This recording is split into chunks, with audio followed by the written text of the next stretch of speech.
Hello everyone, and welcome to ArtDroid29 Productions. My name is Tom, and I'll be your narrator today. This is part 2 of What If Deku Was Blue Beetle. An unknown amount of time had passed. Midoriya slowly opened his eyes to be greeted by a bright light that was painful to look into. Am I dead? Nope, thankfully you're still alive. In front of Midoriya stood a doctor, watching over the boy whilst simultaneously checking his charts on the boy's current condition. What happened? Where am I? The green-haired boy was about to pull himself out of the hospital bed he'd found himself on, only for the doctor to put his plans on hold before he could get his feet on the ground. Easy now. You're in the hospital. You've been unconscious ever since you had your quirk awakening. Wait, what did you just say? Looks like you're a late bloomer. Your quirk activated and you quickly lost control of it. Take a gander. The doctor held out a mirror and showed the boy the bug-shaped device that was implanted into his back. You should have seen the footage. That is quite the mutation you got there. Huh? The doctor pulled out a phone from his pocket and showed Midoriya footage of an armored figure flying around and causing damage to their surroundings. You've gone viral. Wait, that wasn't a dream? No, Izuku. Who said that? I didn't say anything. Calm down, Izuku. Only you can hear me. You don't hear that. Sorry, Midoriya, but I really can't hear anything. Why? Is there something wrong? No, I'm fine, Midoriya stated, trying to avoid suspicion whilst also thinking what to ask the voice in his head. Okay, I'm gonna go and call your mother. Don't go anywhere. The doctor left the room, allowing his patient to freely talk to the voice that now resided in his head. Okay, explain.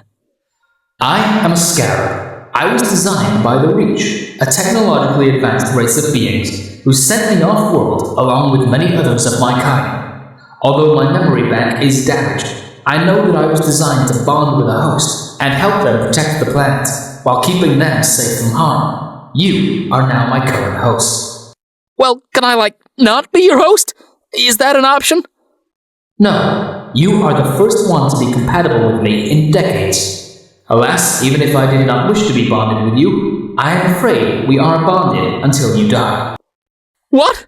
I didn't even want this! You have no choice in the matter. Then I'll just have the doctors pull you out.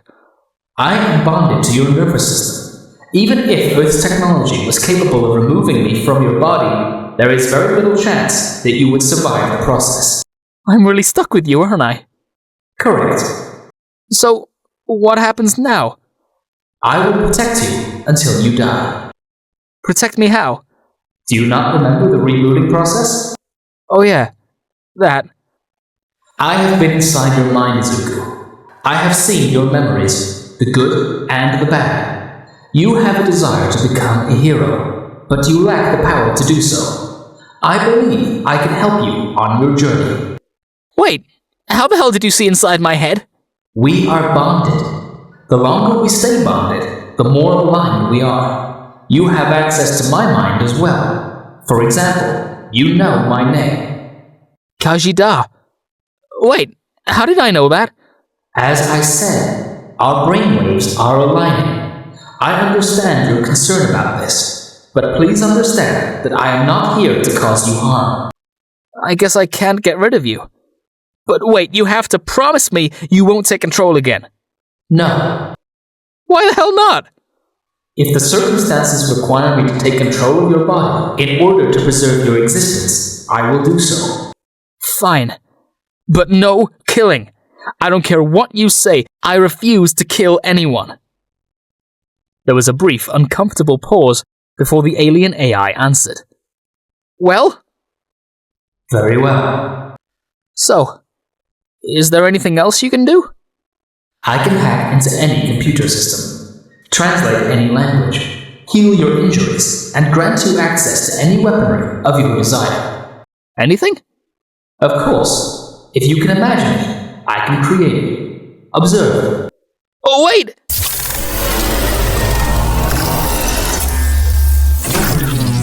In a matter of seconds, the armor reappeared on Midoriya's body, the process much faster and less painful than before. Whoa! This really is real, huh? I'm not going insane? Why would Mr. Cord leave this to me? The wannabe hero realized what he said. Mentioning the name of his mentor instantly lowered his mood and saddened the boy. Judging by your brain patterns, you are currently experiencing the feeling known as grief. Mr. Cord was my mentor, and a great hero. He was the Blue Beetle. I knew his predecessor, who I was previously bonded to. However, unlike you, he was not capable of using my abilities to their full extent. Why didn't you bond with Mr. Cord? We were not compatible, and he had no desire in bonding with me. He did not trust my origin, so decided to become a hero using other means. Midoriya slowly started to cry, tears streaming down his helmet-covered face. You are crying. I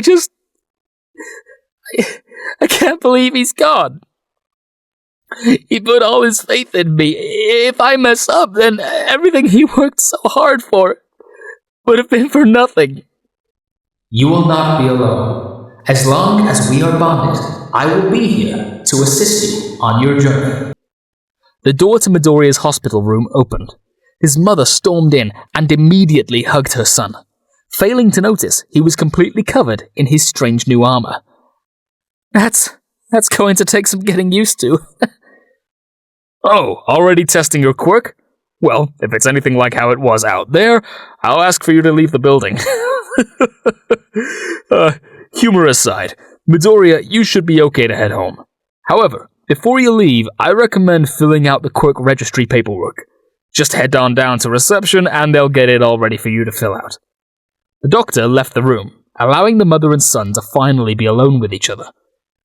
I'm sorry, Izuku. Can you please go back to you? This is still a lot to take in. Yeah, sure. Wait! Cover yourself up! When you turned it off before, you had nothing on. The armored boy instantly blushed under his helmet and prepared himself a spare hospital gown to put on once he was back to his regular self.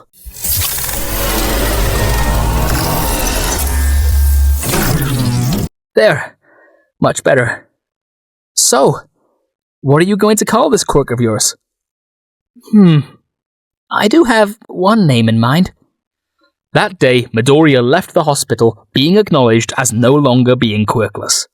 The name of his new quirk was Scarab. As far as the rest of the world was concerned, Midoriya had a technology-based mutation quirk, which triggered due to being surrounded by the Cord Industries' advanced tech. Unfortunately, after a few days, the Scarab's young host had to do something that he was dreading to do: attend his mentor's funeral. Thankfully, he was not alone.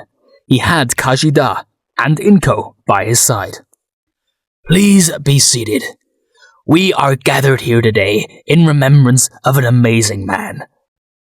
Theodore Stephen Cord was a great man who strived to make the world a better place, whether it was when he was wearing a mask or a lab coat. That was always his mission: to save lives. He has left behind a great legacy, one full of inspiration and knowledge. The funeral lasted hours. At the end, multiple people attended a meeting with Ted Cord's lawyers. To his surprise, Midoriya was asked to attend. Mr. Cord left behind videos of his last will and testament. The lawyer put a projector on the table, with a hologram of Ted appearing. Hello everyone. Obviously, if you're seeing this, then I have unfortunately passed away. You've all already spent enough time mourning my loss. But now, it's time to explain what will happen with Cord Industries. Thankfully, I've sorted things with my lawyers and shareholders. The company will continue to operate as usual. But there is one crucial change I will be making. As of this moment, I, Theodore Stephen Cord, leave behind Cord Industries, my estate, and lab to my protege, Izuku Midoriya. What? That was all Midoriya and those around him could think to say once they heard the news. A teenager who had yet to even start high school would be inheriting a billion-dollar company. This has to be a joke, right? Mr. Cord has in fact left you almost everything. He had no living family to speak of, so he chose you as his next of kin. However, the contract he had me write states that although you may have access to company funds, assets, and etc., you won't be leading it until you have graduated from high school. All decisions will be made by the board, but you will have final say in most matters. Now, there's one more thing, Midoriya. Mr. Cord left you this. He stated that only you can hear this, and that you should listen to it alone. The lawyer handed the now CEO a hard drive with a blue bug-shaped symbol on it. No one, not even Midoriya, had any idea what the contents could be. At home, Midoriya sat at his desk, hard drive in hand. Despite his computer being right in front of him, he hesitated to plug the device into it. You are hesitating. I'm just not sure I'm ready to hear what's on here. I wasn't even expecting to be mentioned in his will, let alone be left with almost everything. It could be important. Yeah, you could be right. With reluctance, the teen put the hard drive into his computer. Almost instantly, something happened. It was strange. There was no text, no symbols, or even any audio. It was just a white screen. I don't understand. Is there something I'm not seeing? Allow me.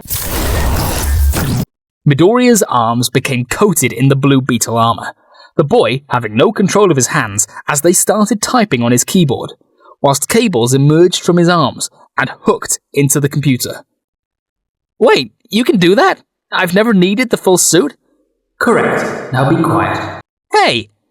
It is as I thought. It is heavily encrypted. Well, can you access it? Of course I can. In less than a minute, Midoriya had access to what was hidden inside the hard drive. However, to the boys and the Scarab's surprise, only one thing was in there. A single video, recorded by Ted. Is this on? Okay, good. Everything is working. Hey kid, how are you doing? I'm sure you have lots of questions, and I'm here to answer them. If you're watching this, then no doubt you've bonded with the Scarab. You couldn't have gained access to this recording otherwise. I'm sure the Scarab has already told you the gist of it, how it's designed to protect its host and its planet, but there's more to it than meets the eye. I don't know what, but there's something that I don't think even the Scarab is aware of. All I know is that it chose you for a reason, and I'm sure you have questions. Izuku, I entrusted you with the Scarab because I trust you more than anyone else. The same goes for the company. You're the only one I trust with both the Scarab and my legacy. I know you didn't ask for any of this. You're just a kid. But know that I have faith in you. Izuku, you are the next Blue Beetle. I know that you will use the Scarab and the resources that I left you to do good things, which is why I'm leaving you with one other thing, a parting gift. In his hand, the recording of Ted held an envelope. I've recommended you for UA High. You've earned it, kid. I didn't recommend you for a specific course just in case, but considering you've seen this, you'll most likely pick the hero course. Also, this message will self-destruct in 5, 4... What? Ha! Got ya. Good luck, kid. You got this. The recording ended, and Midoriya just sat at his desk, staring at the screen with a melancholic smile. Thank you, Ted. Kaji, we need to train. If I fail at being a hero, then Mr. Cord would have died for nothing. Tomorrow, after school, I want to see what we can do. Very well. This is where we shall leave the story for right now. If you enjoyed the episode, please feel free to like and share. Also, if you're new to the channel, feel free to subscribe so that you can keep up to date with future uploads. Thank you all, and have a great day.